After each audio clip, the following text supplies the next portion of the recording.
I just caught a 15-inch cutthroat here, and I hooked him in the belly. And I caught him up there by that by the granite cliff face, and he managed to get out here in the current. He was crossways in the current. I couldn't pull him in without breaking the line, and I had to keep going downstream. Finally, all the way down here,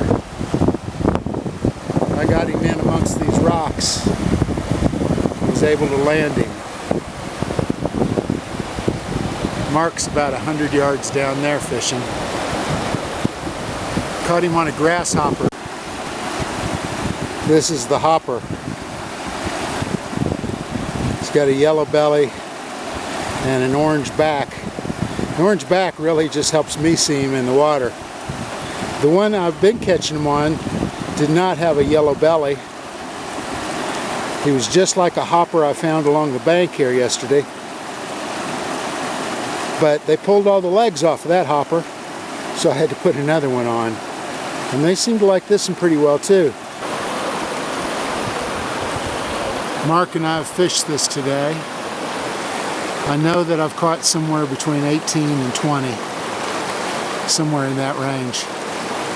It is a beautiful, beautiful place.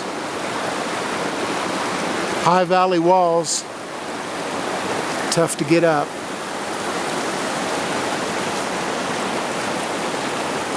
We've trekked along the river, and that is no easy trek, but it's worth it.